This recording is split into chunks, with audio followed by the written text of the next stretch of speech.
ልብ የሁሉም ነገር ሴንተር ነው ማዕከል ነው ለእውቀት ማለት ነው መንሸራሸሪያ ምክንያቱም ሴንተር ኦፍ ኢንተለጀንስ በፈጣሪ የተሰጡ 3 ትልልቅ የማሰቢያ አካላት አሉ አንደኛው ሆድቃ ነው ሆድቃ በተለይ ኩላሊት ያጤሰው እንላለን ልቡና ያመላለሰው ናላ ያወረሰው እንላለን ስለዚህ ሰዎች በ3 መልኩ ዕውቀትን ሊያውቁ ይችላሉ ልብ የተዋቀረበት 2 ፊደል ነው ለና በ ነው ሁለቱንም በደንብ አድርገን እናስተውላቸው ለ በፊደል አ ውስጥም ያለሽ ናት እንደምናውቀው አንስን ጽፍ አለ ከላይ ያለውን ይሄንን ቋሚውንና አግዳሚውን ቆርጠን ስናወጣው ለ ይሰጣል ኤል የሚለውን አና ለ ይሰጠናል አምላክ የሚለውን ስም ይሰጠናል ማለት ነው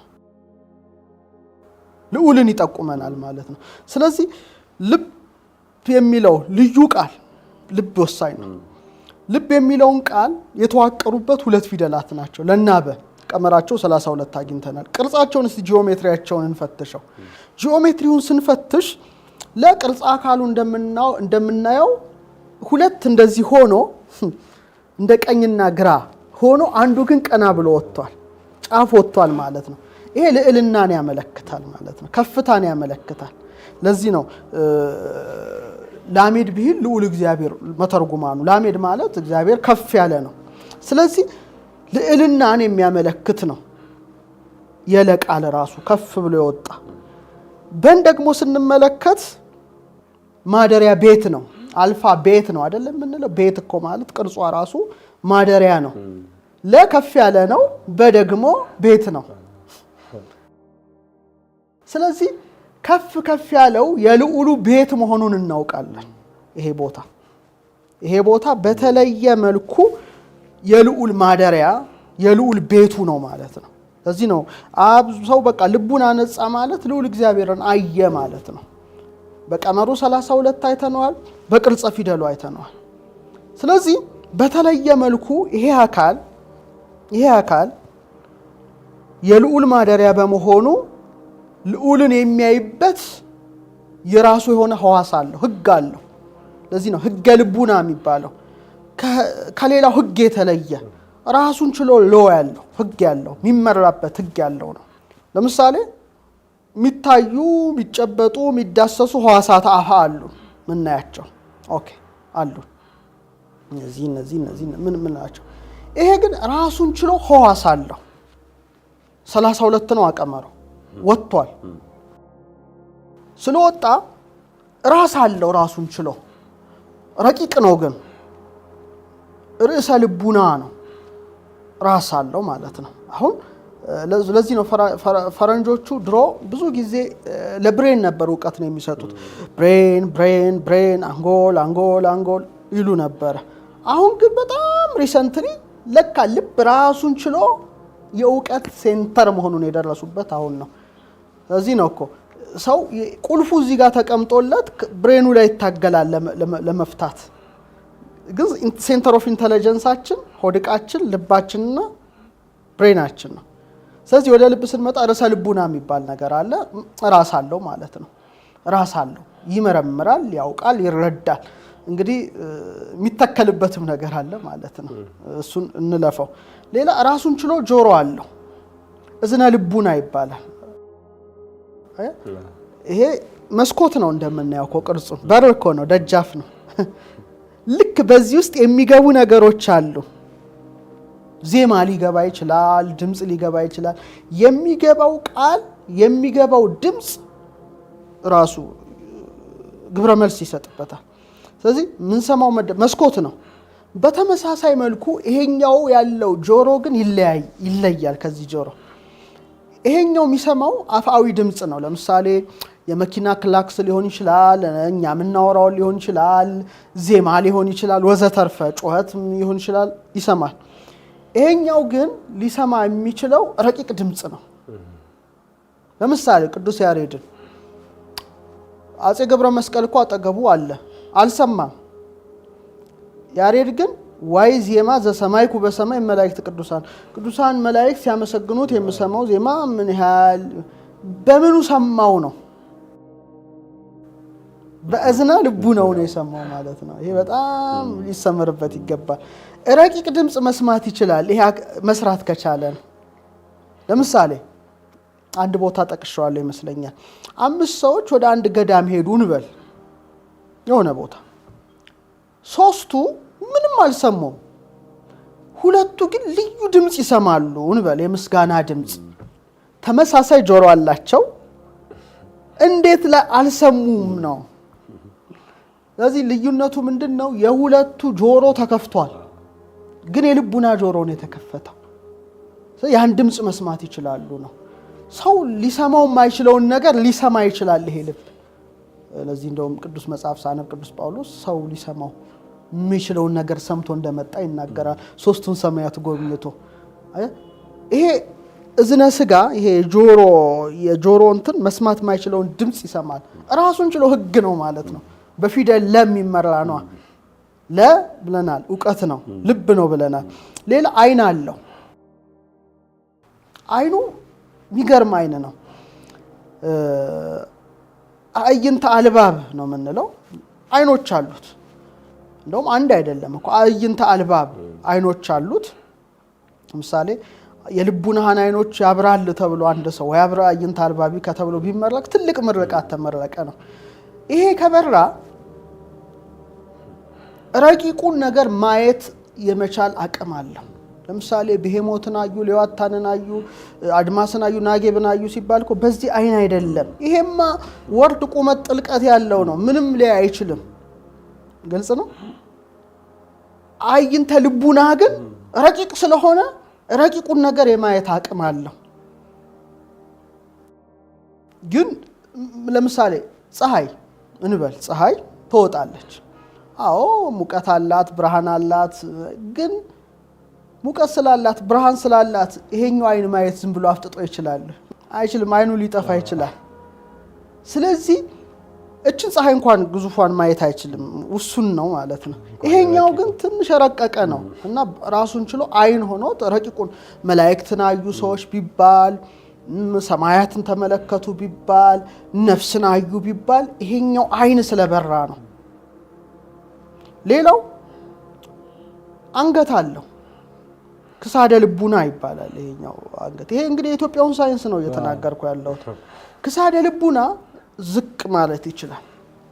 ሰው አንገቱ ዘንበል ማድረግ እንደሚችል ማለት ነው። እንዲህ ይላል። ለአምላኩ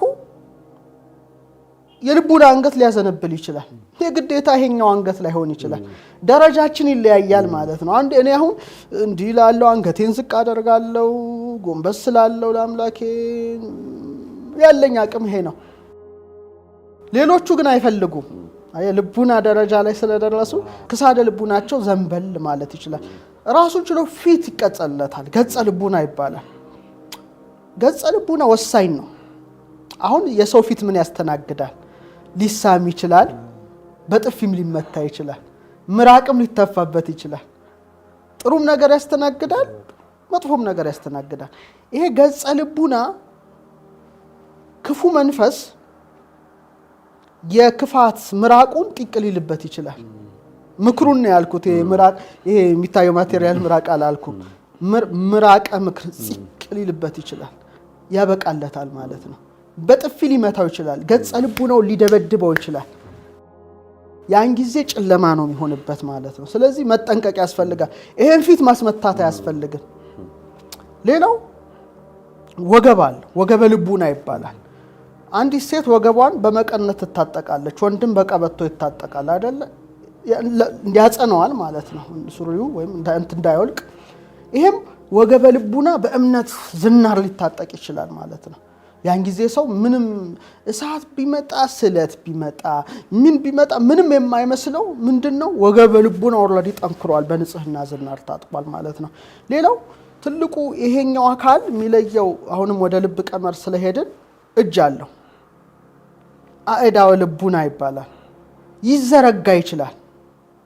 ሰዎች ትንሽ በስሪዲ ውስጥ ስለምንመላለስ እንጂ ይሄ አእዳው ልቡና እጅ ቢታሰር ሰው ይታሰራ።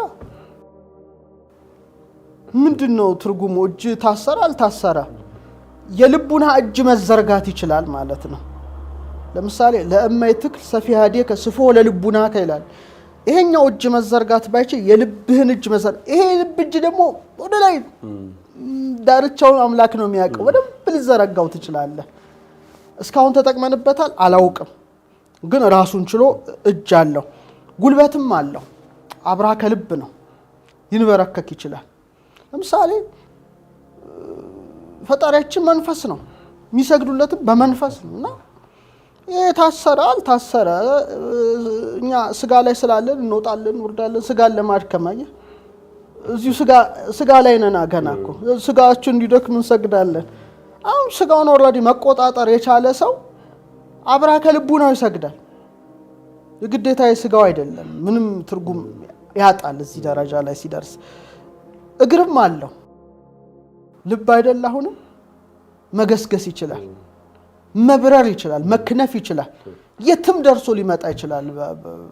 እግረ ልቡና እግረ ልብ ይሄዳል ይሄዳል ይሄዳል ይሄዳል ይሄዳል።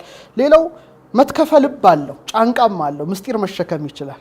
ይሄ ኩንታል ጤፍ ሊሸከም ይችላል ጎንበስ ብሎ፣ ወይም ያ ግን ከፍተኛ ምስጢር መሸከም ይችላል። ምክንያቱም ቀመሩ ራሱ 32 ነው፣ 22ኛው ፍጥረት ነው፣ 10 ሕዋሳት አለ። ስለዚህ መሸከም አቅምም አቢሊቲ ያለው ማለት ነው። ይሄ መትከፈ ልብ የሚባለው ራሱን ችሎ የልብ አካል ነው። ሌላው ይሄንን ገንዘብ ሲያደርግ ምን መሆን ይጀምራል? ሰቂለ ልብ ላይ ይደርሳል። ልቡናው መሰቀል ይችላል ማለት ነው። ሰቂለ ልቡና ይባላል። ንቃተ ህሊና ሰቂለ ልቡና ይሉታል። ልቡናው ይሰቀላል ማለት ነው። ልቡናው ይሰቀላል ስል በቃ ተመስጦ ዓለም ውስጥ ይገባል ማለት ነው። ሰቂለ ልቡና ይባላል። ልቡናው ይነቃል። በቃ ነፍሴን አነቀዋት ይላል ዳዊትና ያዕቆብ ዘስሩግ የሚባል አንድ ሊቅ ምን ይላል? ዋንቁ ልበክሙ ይላል። ልባችሁን አንቁ፣ አልዕሉ አልባቢክሙ፣ ልቡናችሁን ወደ ላይ አድርጉ። ከፍታ ላሜድ ብሂል ከፍታ ነው፣ ልዕልናን ይገልጻል ማለት ነው። ከዛ በኋላ ምን ይሆናል ማለት ነው? ለሁሉ ነገር ሚዛን ይሆናል ማለት ነው። ጸሎት ራሱ 3 አይነት ነው። ጸሎተ ስጋ እኔ እናንተ ምን ጸል ይሆናል በከንፈራችን ያው በቃ አካባቢን ሁሉ እየጮኸ የሚሰማ ነው። ጸሎተ ነፍስ መጮህ አይገባህም። እዚህ ደረጃ ላይ ስትደርስ የመጮህን ይሄ ነው ውስጡ ነው የሚጸልየው። ጸሎተ ልቡና ግን ላይ ስትደርስ ግን ንጹህ ልቡና ላይ ሲገባ የደረሰበት ብቻ ነው የሚያውቀው። ቃል ሊገልጸው አይችልም። አሁን ሰውየው የደረሰበት አይነት ነው፣ ደርሶበት አክሰስ አድርጎት ይሄው አይነት ነው ብለው ሊቃውንት ያስቀመጡ። ስለዚህ መዳለው አልባብ ይባላል። ሚዛን ነው፣ ሁሉም ነገር መዝኖ ያስቀምጣል። መጨረሻ ላይ ህግ አለው። ላሜድ ነው፣ ለፊደል ነው። ህግ ስላለው ህጉ ደግሞ በምን ትገልጸዋለህ? በጽጌረዳ አበባ ትገልጠዋለህ። መጨረሻ ደረጃው እዚህ ላይ ይገባል ማለት ነው። ሰዎች ወረቀት፣ ብራና፣ መምህር የሚባል ነገር የሚያስፈልጋቸው አልነበሩም ሲጀመር። ውድቀት ያመጣው ነው ይሄ ሁሉ እውቀቱን ለማገዝ እንጂ ይሄ አይነት ህግ አልነበረም። ቅድም ያልኩ በልቡና ጽላት ያልኩ ማለት ነው። ህገ ልቡና ሊቃውንቱ ምን ይሉታል? እዚህ ደረጃ ላይ የደረሰ ሰው ጽጌረዳን ይመስላል ነው የኢትዮጵያው ሳይንስ። ጽጌረዳ እንቡጥ ይዟት ወይም አይጹቆ የቅርንጫፎቹን ሸፍኗት እያለች አታቃትም። ምንድን እንደዚህ ናት፣ እንቡጥ ናት። ውስጧ አበባ አይኖር የምታውቀው ነገር የለም። ግን ነው የምልህ ልክ እንቡጦቹ እንዲህ ሲገፈፉ ላጥ ሲሉ የምታምር ጽጌረዳ አበባ ከውስጧ ትወጣለች። እሾሁ ምንም አይገድባትም። እንዴት እንደምታምር አስበው። ለአይን መዓዟ እንዴት እንደሚያስደስት አስበው። ይሄም የልቡና ህግ በዛ ደረጃ ነው ተቀብሯል። ግን መፈልቀቅ በጀመረ ቁጥር ዕውቀት ከውስጡ ይወጣል ማለት ነው። ዕውቀት ከውስጡ ይወጣል። ይሄ እንግዲህ ሰው ምን ያህል 22ኛ ፍጥረት የተፈጠረው ሰው ነው ይሄን ማድረግ የሚችለው። አቤል ጥሩ ነገር ለእግዚአብሔር መስዋዕት አቀረበ አይደል? በግ ቀንዱ ያልከለከለው፣ ጥፍሩ ያልዘረዘረው፣ ጸጉሩ ያላረረው ዓመት የሆነውን ጠቦት ሰዋ። እግዚአብሔር ንጹህ ነገር ላቅርብለት ብሎ ነው። ማን ያስተማረው ነው? አዳም አስተማረው እንዳንል አዳም በድሏል። መጻሕፍት አነበበ እንዳንል መጻሕፍት አልተጻፉም። አስተማሪ ሰማ እንዳንል መምህር አልነበረም። ከምን አወቀው? ልቡ ነው የትልቁ ቀመር እዚህ ውስጥ እኮ ነው። አበቦች እንደሚፈነዱ እግዚአብሔር ንጹህ ነው የሚለውን ከልቡ ነው አመነጨ ማለት ነው። እና ይሄ ህይወት ነው። ለዚህ ነው ልብ ጋር በጣም የተያዘ። ለምሳሌ እንቁላል ጫጩት የያዘ እንቁላል እንዲህ ብትመታው ጫጩቱ ሊሞት ይችላል። ከውስጥ ግን ጫጩቶቹ ሰብረው ሲወጡ ህይወት አለው ማለት ነው። ስለዚህ ይሄ ራሱን ችሎ ህግ ነው። ስለዚህ ፊደል ለ ይሄን ሁሉ የእውቀት ምዕራፍ የሚንሸረሸርበት ታላቅ ፊደል ነው ማለት ነው። ሰዎች ነፋስ እንደመከተል ነው ህይወታቸው። ልባቸውን ቢከተሉ መልካም ነው። ምክንያቱም የጥበብ መዝገብ ናት እቺ ቦታ ማለት ነው። ለዚህ ነው ጥበብ ከቀይ ዕንቁ ይበልጣል ይላል ጠቢቡና ይገርመኛል ይሄን ሳስበው። ለምሳሌ አብዛኞቻችን የምንከተለው ገንዘብ ነው፣ የተከማቹ ወረቀቶች ማለት ነውና አንድ ሰው ሲሞት ግን እገሌ የተባለው ሰውዬ በገሌ ባንክ ውስጥ ይሄን ያህል አካውንት ነበረው ተብሎ አይነገርም። ጥቅም የለውም ማለት ነው። ይሄ ወረቀቱ እስክትሞት ድረስ የሚያገለግል ነገር ነው።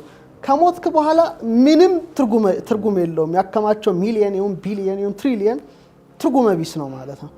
ይሄ ግን ጥበብን ከተከተልክ እስከ ወዲያኛው ዓለም ድረስ የሚያሻግር መስመር ነው። ይሄ በጣም ሊሰመርበት ይገባልና ብዙዎች እየተከተልን ያለነው ልባችንን ነው ወይስ ኃላፊውን ወረቀት? ይሄም ሊሰመርበት ይገባል።